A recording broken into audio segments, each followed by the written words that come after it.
What is up? We are back in black in the building. What is going on? Your boy in the place to be, Warren G. Been clowning Sucker Reese since 2003. Ain't no finessing me. You already know what I'm gonna say. Did he come back? Don't tell me. Did he? Oh man, did he come back?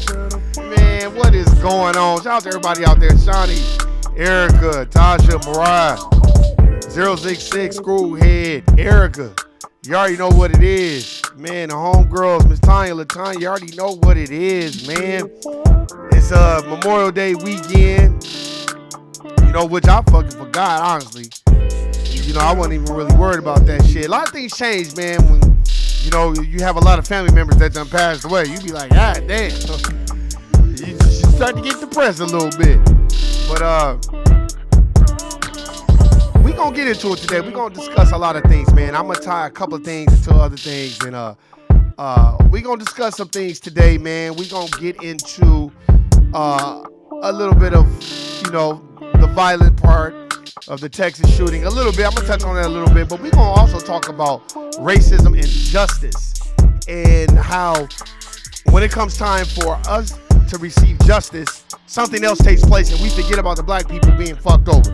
But we're going to talk about that, man. We're going to have a great conversation today. No, we're not going to keep talking about Bill Cosby and R. Kelly and the things that maybe people don't agree with. But what we are going to talk about, we're going to talk about that white pastor that was having an affair at his church, and the bitch was 15 years old, and she came in there and threw his ass under the bus, and ain't nobody talking about that shit, but we want to keep talking about Bill Cosby. And we're going to talk about why we are afraid of calling out other racial groups, but we'll call each other out every chance we get. So we're going to get into it today. So if you're at the corporate plantation and you're thinking about telling on another nigga, you are a Sambo or a Mammy or a coon. And keep your grievances behind closed doors. We're going to also talk about how you need to conduct yourself at the corporate plantation every day, and how to establish a code with the people that you are at the corporate plantation with. Let's get into it. Hey.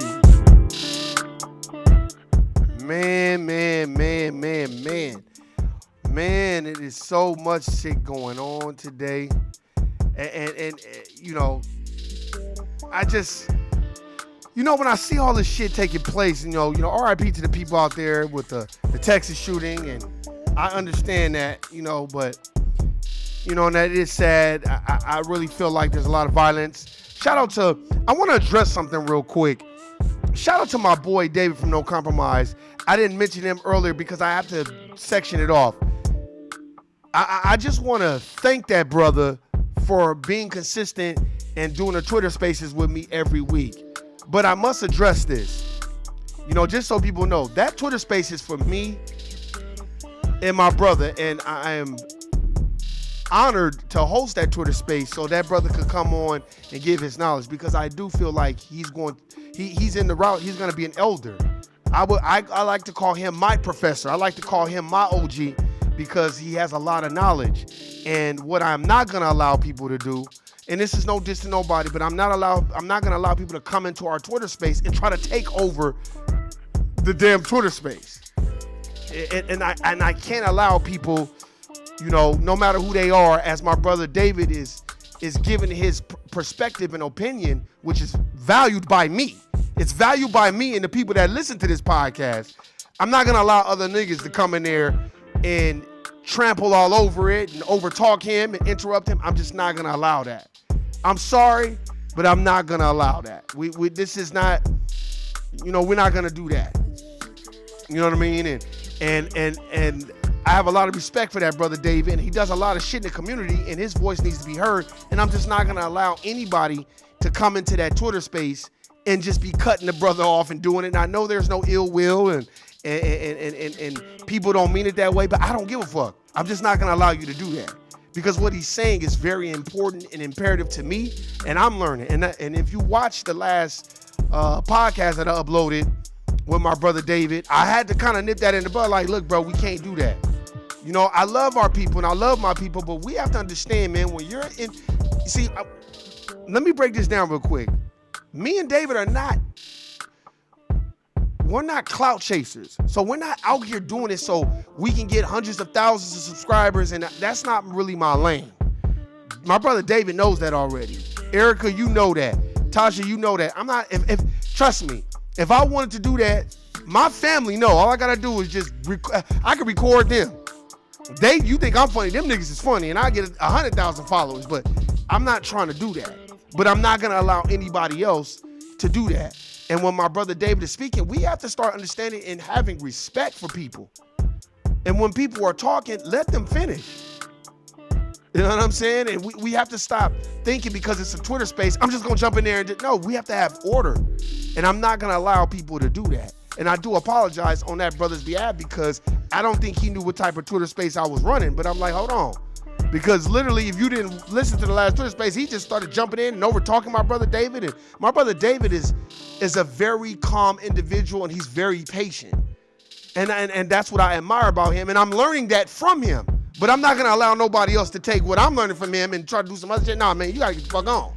No diss. And I got love for my brothers and sisters, but we have to learn what's called decorum.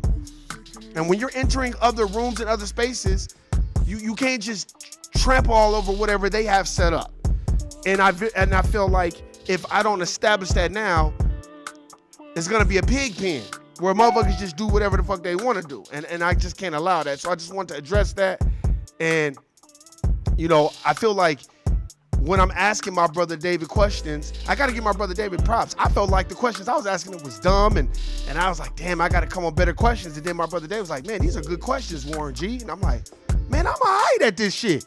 So I'm not going to allow nobody to come into this Twitter space and disrespect my brother and trample all over what he's saying and not let him finish his points. Sorry, that's just not who I am, and I'm not doing that. And I hold my brother David in high regards. This brother is a philosopher to me. He breaks down the books where you can get it from. He knows how to take different points and tie them into one. And every time I listen to that brother speak, you know, even on his podcast, and when he's interviewing people, I'm always learning. See, every day's a school day, and if you feel like you can't learn, then you gotta get away from me. And I'm not gonna allow nobody to take away my learning tools. You know, as my brother's speaking, I can't allow people to just disrespect like that. You may not see the disrespect, but I do, because my brother's speaking. So I just shout out to my brother David, and I just wanted to put that out there, you know what I'm saying, because in case if people didn't listen to that shit, I had to kind of nip that in the bud, because we have that's what it's called, intrinsic value. See, I don't interrupt my brother David, and when I do, I apologize and I let him finish, because when I do interrupt him, I tell him what a good jewel he's dropping. But I don't interrupt him and start talking about some whole other shit. I don't do that, because that's not, no. You don't interview nobody and then you just trampling all over what they saying. No, sorry. So I just had to get that off my chest, man, because that's my brother, and I respect this brother, man. And this brother does not have to take the time out to come on a Twitter space with me. He could be doing 1,000 other things, but he's taking his time out to be with me, and I'm not going to allow nobody to do that. So I just want to address that and nip that in the bud. The next thing I want to talk about is that white preacher. I'm looking for his name, and I know Erica probably know who it is, or Shawnee is. This white preacher, he was having an affair, and then they caught it on camera, not the affair, and he had to apologize to his congregation. So then this white woman went up there and was just like, well, why don't you tell him when you took my virginity? Because I was 15 when you took my virginity. And then some white person in the background was like, dude, you should be in jail. But we sitting up here going after Bill Cosby for some shit that happened 40 years ago that women were willingly going to do. See, this is what I mean about racism and justice. See, we don't get the justice part, we just get the racist part. But we don't get the justice part. Because justice would be, okay, you going to jail too. And you a pastor? Oh yeah, you definitely going to jail. But nobody talks about that shit. You know, and RIP to the people that were involved in the shooting in Texas. But we have to understand too, we can't overshadow what happened in Buffalo. We cannot overshadow that. We cannot overshadow what has happened to us the last 500 years. And it's our job and our duty to educate each other. Stop trying to educate other people unless those other racial groups are really like, hey, Warren, I hear you be talking all this shit about racism and white supremacy. You got any books? And then you suggest some books, and they literally go read it and say, hey, man, you got other books? And they're literally trying to have a real dialogue and conversation with you about racism and white supremacy. That's different. But if they're not trying to have, they just trolling and trying to get you to have a fucked up emotional reaction, then going about your way, because that's going to do more harm than good. I'm just trying to point out racism and justice. When you're dealing with racism, there should be justice right around the corner. You know, these anti-black crimes that are going on are really prevalent. Motherfuckers act like motherfuckers ain't committed an anti-black hate crime since 1892 type shit. No, nigga, they're still doing this shit, just in a different form. But we have to wake up. And it's education in us. And it's each one teaching one. Stop letting these people say, oh, well, you know, we brought all these Africans here from Africa. Stop. Go read They Came Before Columbus by Dr. Ivan Van Sertima. He'll tell you we was already here. Stop letting these people disrespect our history because you don't know your history. You ain't got to know everything about your history, but you should know more than goddamn Harriet Tubman and Frederick Douglass, goddammit. You should know way more than that. They teach that in school by proxy, so you should know way more than that. You should desire to want to know more than that. I wish my black folk was as strong opinionated about black history as they is about the black church. Because you can't tell them shit about the black church, but black history, they don't give a fuck. It's like that shit don't even exist. And then you start bringing up voodoo and everything else. Oh, I don't do no voodoo. You know, that bullshit. They bucking their eyes and all this other shit, not knowing. Nigga, we are the creators of voodoo and Santeria. Nigga, we created that shit. That's our shit. What you afraid of? But you're afraid of shit that you don't know. But now it's time to know. What's the Bible saying? All thy getting, get an understanding. So sometimes we have to get an understanding of what the fuck we are. And we are a big time threat when we are awakened within this wickedly brilliant system. And we don't understand that because they will rock us to sleep. That's why I always say this too. There is nothing wrong with going and getting nice cars and all that. Yeah, I want my people to be in nice cars. I'm the one who told y'all, when y'all see somebody with a nice car, you give them a compliment. Give them a compliment. I don't care how mad you are, give them a compliment. And then you reevaluate your situation and be like, well, what the fuck I ain't got? Okay, I got to work hard. Some of us don't have generational wealth. I talk about it myself. I don't have that. My mom didn't leave us shit. She didn't leave me a motherfucking thing. So I'm out here solo dolo. But it's all good because now I know, okay, I got to rely on me because ain't nobody else going to help me. Not your girlfriends, Not your boyfriends, whatever. There, that's fine. But nigga, at the end of the day, if your parents ain't leave you shit, that's something you gotta live with. And it's even more difficult when you around other people that's being left generational wealth. So when you're around people that's like, oh yeah, my parents left me 150 racks, or they left me 100 racks or 50 racks, and here you are twiddling your thumbs. You like, damn, this is fucked up. Those are conversations that you gotta have with your parents. You can't have those conversations with people that already got it. You have to have those conversations with people that don't have it. But that's just stuff that we have to work on in this society. And we can't be mad at everyone else. We have to learn how to come together and work for the greater good. Each one teach one. If you take $50 and invest it in a black business every couple of months, you're doing more than most. And motherfuckers be like, well, what you doing? Shit. You want to check my natural herbs jar? Nigga, I spend a pretty penny at Tahuti My Raw Herbs, and that's a motherfucking fact. Got my black soap. Got my, shit, man. It's about recycling. I got my black, my books. You know what I mean? You just learn to do it. You just have to reprogram your mind. You know what I mean? And we have to stop. This is the one thing we have to stop doing. Give people compliments and move the fuck on. Don't worry about how they got it and all this other stuff, And when you know why? Because when you get something nice, you're going to want somebody to say, hey, man, that's nice too. You know what I mean? And it ain't nothing wrong with somebody telling you that your shit is nice. And it ain't nothing wrong with you telling somebody that their shit is nice. We just have to get out of that habit, that hating mentality, that hater spirit. You know what I mean? Don't let nobody control your narrative. You know what I mean? And we have to stop listening to the middleman and go to the source. And treating each other with intrinsic value, meaning this.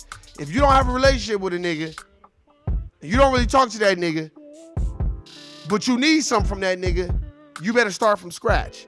Don't try to have no formulated, preconceived, fake-based relationship so you can try to get what you want. Stop doing your people like that. Have intrinsic value with your people.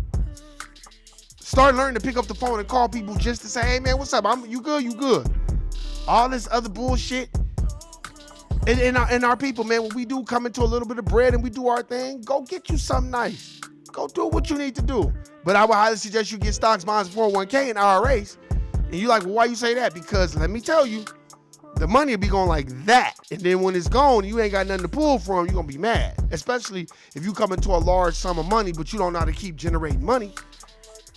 Start educating yourself in stocks and bonds, man. If you do not have life insurance on yourself and you got insurance on your phone, there's a problem. If you are walking around, you have kids, and you're not doing the necessary things where you're going to Allstate, State Farm, Farmers, AAA, all these places, and going and getting you a life insurance policy for your children, then you come on, man, we got to step it up a little bit. That's how generational wealth is passed down. Those are just different aspects of it. And I don't want to hear, oh man, I can't afford that. And every nigga got the iPhone. So I don't want to hear that shit. And niggas got insurance on the motherfucking iPhones. And I don't care if you got it from Cricket, if you got it from Metro, PCS, if you got it from Walmart, nigga, you got insurance on that iPhone because niggas love their iPhones. So stop. You can go get it. Nigga, life insurance on a kid, 16, 17, 18, 19 years old is $6, $7 a month, depending on what type of a policy that you have. You get you a $50,000 policy, $100,000 policy. You don't know. You don't know. And you do not want to be doing a GoFundMe and doing barbecues for little Kiki and little Ray Ray because you didn't do and take the necessary steps. I'm going to ask y'all this question. When's the last time y'all seen little, car wash for little Timmy? Because, he untimely death. And no, most times, 9 times out of 10, and some of the little Timmy, they got life insurance for little Timmy. So they have money to do a funeral and do all this shit so he can get buried the proper way. We don't have that. We have to get out of that mind frame, man. Come on. You like, when you talking this shit, nigga, I got life insurance. That's a fact. I've been had life insurance. I had life insurance the last damn near 20 years. The fuck is y'all niggas talking about? Shit, well, you know, because we do have this mentality. Well, shit, I'm going to be dead, so fuck them niggas. That was my mama's mentality. You know, like, well, fuck them. But we suffered. You know what I mean? So it's like, you don't want to go down that path, man. As Dame Dash puts it, you hustle for your last name, not your first. So many people, they gimme. You know, god damn. But they not even worried about their children. And that shit is crazy.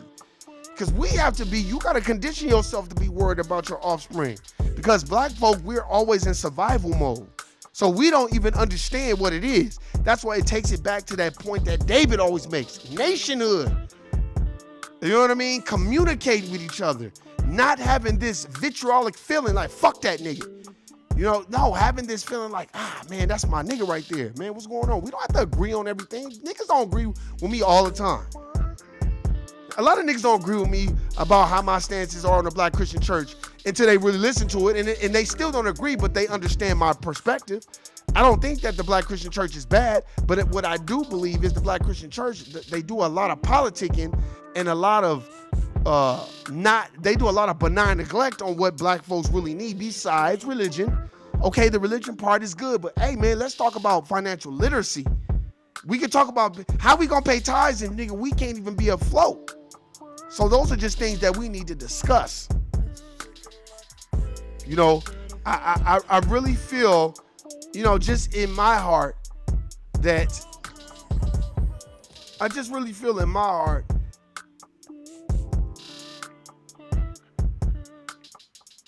there's gonna come a time where it'll start to click. You know what I mean? It'll start to click, and when it does click, I really think that people not only will wake up, I really think people will be like, damn, man, that nigga Warren saying some real shit. You ain't gotta give me props. I'm not only, I take my props. I don't need y'all to give me props. I don't need people to be like, and I'm not talking about the people that listen to the podcast. I'm talking about people in general. I don't need props from them. You know what'll give me props? Is niggas like, yeah, man, Warren, I just got this life insurance policy for my son and for my daughter and for me. So if something happens to me, they good. I don't like to talk about that shit, but if something does happen to me, man, Warren, my kids are good, man. Because I don't want my kids struggling. Because it's fucked up out here, man. I'll just give you one glimpse. Nevada power out here in Las Vegas, Nevada. If you live in Las Vegas, Nevada, Shawnee, Erica, you live out here in Vegas? Let me tell you what Vegas, they did the woo-wop. Nigga, they sent that letter out. I know, Tasha, now I know y'all niggas got it. Talking about, we have doubled your kilowatt usage. So they've doubled your bill. So if your bill in the summertime used to be $150, it's going to be $300 a month. And then they want to have a meeting about why they doing it, talking about more power consumption. Because we get our power from natural gas. Then the gas bill should go up, not the power bill, motherfucker. But just to let y'all know, NV Energy is owned by Berkshire Hathaway Holding. Berkshire Hathaway Holding is fucking Warren Buffett. So while y'all motherfuckers out here talking about y'all don't need to be worried about the stock market, you better be worried about that motherfucker, because that's what's running your fucking power, your gas, your trash, your sewer. Everything you fucking do is being ran in New York. As the Merovingian said, it is all a game. It is all a game. And that nigga wasn't lying. It's a game to them with real consequences. And if you don't know the social game rules, then you are fucked.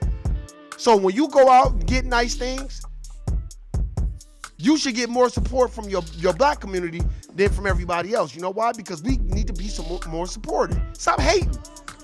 We have to, nigga, if you got a nice whip, and maybe your whip is not as nice as the next person, be prideful on your shit. Because the more prideful you are on your shit, the more they're going to look at your shit and say, that's nice. And you say your shit is nice. One day you need to walk out the house and go around like, hey, man, that's tight, man. I do it. I remember I did it to a brother. He had a fresh-ass whip. I said, hey, man, your ride is nice, brother. And he didn't know what the fuck to say. Because I said it with such confidence and conviction. No, nigga, I'm not a hater.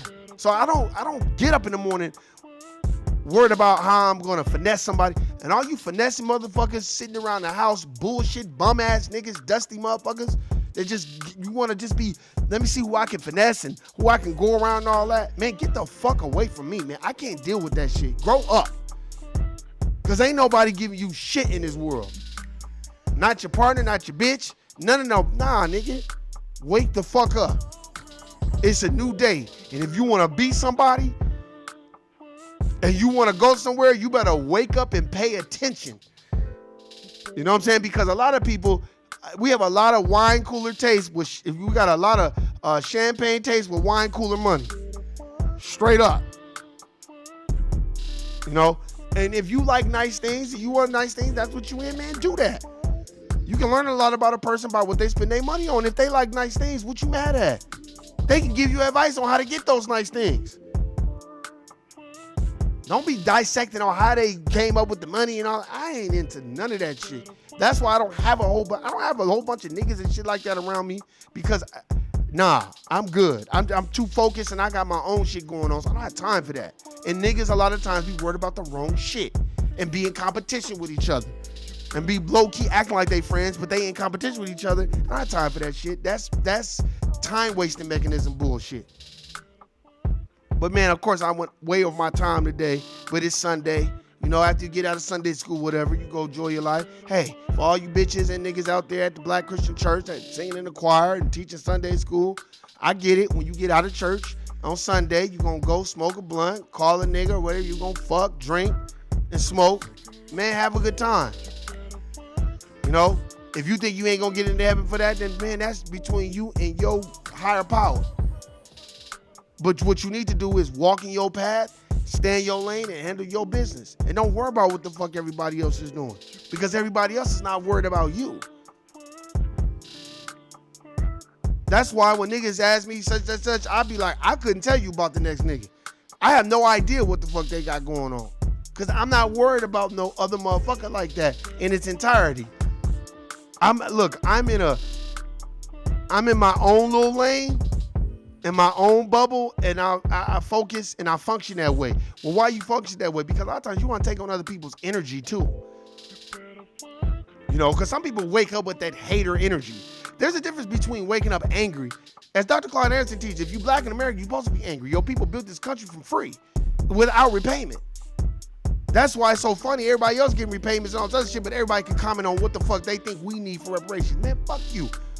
No, I want the same thing the Native Americans got and the white Jewish community got. So don't give me no fucking free education. Fuck you and your education. What the fuck could I do with that? So I can go get a degree in your system and be interjected back into your matrix? Man, fuck you and your education. No, man, what I want is reparations. I need the yams. I need the yams. I'm trying to get to the yams and fuck all the other shit. So if you ain't trying to replace the system with a system of justice, making sure the person that needs the most constructive help gets the most constructive help. Go read that book, The Compensatory Counter-Racist Code of Ethics by Neely Fuller Jr. He talks about that. Who needs the most constructive help? Black folk. Foundational black Americans. Not Africans, not immigrants. I don't even want to be sitting up here wasting my time talking about no motherfucking immigrants. That ain't my problem. That sounds like a them problem, not a me problem. I'm talking about foundational black Americans. Fuck that. You better check. Look, you better check yourself at the door when you jump there trying to include everybody else. No, I'm not. No. I'm gonna include me and mines, because shit, nigga, I'm getting tired of working for these corporate plantations, and I know my people are too. Shit, I don't like looking at my siblings and everybody. They gotta get up and go to work. That shit is depressing. And then the nigga did for motherfucking Social Security people to come out and send you a letter talking about, "Ooh, you doing great. If you keep working at this, you can get $1,500 by the time you 65. Nigga, I don't know what the fuck gonna happen between now and 65. You talking about I gotta keep working just to get the 1,500? 1,500 ain't gonna be no money then. Man, fuck you. And your fucking Social Security. That ain't shit. They should be giving niggas, black folks should get Social Security at 40, 35 after what we fucking been through. But we gotta work till we 60 fucking 5 years old. Fuck you. Don't even get me started, man. But anyway, man, hey, shout out to everybody out there. Shout out to Tasha, Erica, Shawnee, David. You know what I'm saying? Everybody out there, man. I got nothing but love for y'all. Dissect what I said. And if I'm wrong, tell me I'm wrong. Hey, I can admit it. Maybe I am wrong. But this is just my perspective. Because no, I don't know. Y'all know what it is, man. Maybe I might hit y'all up tomorrow with a podcast. Maybe I won't. But if I don't, man, enjoy your little holiday weekend. That ain't shit. Black folks shouldn't get one day off a holiday. We should get the whole motherfucking week off. We built a goddamn country for fucking free, while these dominant society white motherfuckers want to have a nerve to try to make you feel like you lazy because you don't want to work as hard as they lazy asses. And I quote, as George Washington said in this book, Never Caught, The Untold Story of Una Judge. He said, and I quote, unquote, he didn't like dealing with white people as slaves because they were fucking lazy and they didn't like to do shit. That's why he was like, bring me the niggas, because they don't complain and they do all the work and they get it done. He didn't even want to deal with his own kind to do real work because they was lazy. They be the main ones complaining, they want to do shit. And this was in the antebellum period. And this is what your forefather George Washington said. I didn't say it. George Washington said, hey, don't bring me no white people. That nigga was basically like, wait, where the nigga slaves at? Oh, we got the white. Nah, well, you can have them. These white people complain too much. These are some complaining motherfuckers. Bring me the niggas. But they got you thinking that you lazy. And I'ma leave with that. I got nothing but love for y'all. Y'all know what it is. Y'all know what it ain't. If a nigga talking about we lazy, they some Sambo Coon, Mammy, tell him about the gun line, Hayward Shepherd, Steve from Django motherfuckers. I don't fuck with them, and y'all already know my words. Guilty, nigga. I'm out. Peace.